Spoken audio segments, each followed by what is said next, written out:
अयोध्या के श्री राम मंदिर को लेकर आज कई बड़े फैसले लिए गए। श्री राम जन्मभूमि तीर्थ ट्रस्ट की अहम बैठक में मंदिर की धार्मिक व्यवस्था, प्रशासनिक ढांचे, श्रद्धालुओं की सुविधाओं और चढ़ावे की व्यवस्था से जुड़े महत्वपूर्ण निर्णय लिए गए।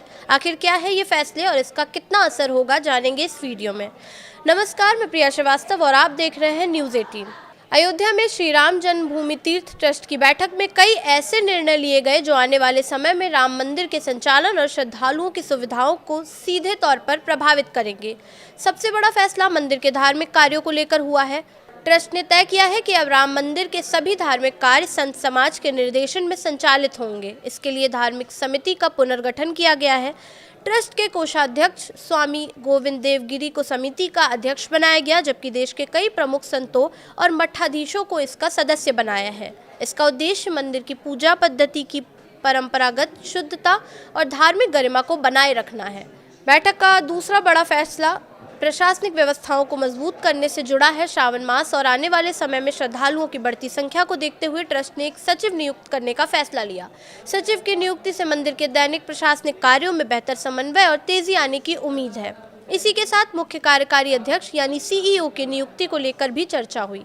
चयन समिति ने बताया कि बड़ी संख्या में आवेदन मिलने के कारण प्रक्रिया पूरे करने के लिए 1 महीने का अतिरिक्त समय चाहिए। ट्रस्ट ने इस मांग को स्वीकार कर लिया है, यानी फिलहाल नए सीईओ की नियुक्ति अगले 1 महीने के भीतर होने की संभावना है।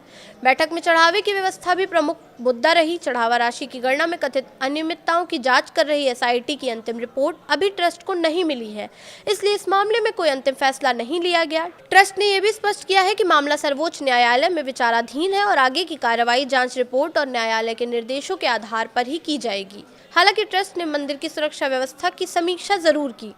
न्यासिकों ने बताया कि चढ़ावा गणना कक्ष सहित सभी संवेदनशील स्थानों पर लगे सीसीटीवी कैमरे पूरी तरह सक्रिय हैं और उनकी निगरानी सुरक्षा एजेंसियों और संबंधित अधिकारियों के पास उपलब्ध है। बैठक में स्टेट बैंक ऑफ इंडिया के साथ हुए उस समझौते की भी समीक्षा की गई, जिसके तहत चढ़ावे की राशि की गणना की जाती है। ट्रस्ट ने बैंक की कार्यप्रणाली पर नाराजगी जताते हुए समिति को पूरे एमओयू और मानक संचालन यानी एसओपी की समीक्षा कर आवश्यक निर्णय लेने के निर्देश दिए।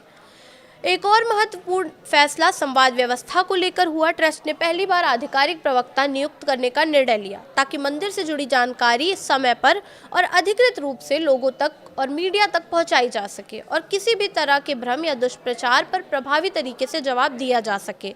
बैठक में ट्रस्ट ने यह भी कहा कि मंदिर को लेकर समय समय पर दुष्प्रचार किए जाने के बावजूद श्रद्धालुओं की संख्या में कोई कमी नहीं आई है। ट्रस्ट के मुताबिक ये करोड़ों राम भक्तों की अटूट आस्था और विश्वास का प्रमाण है।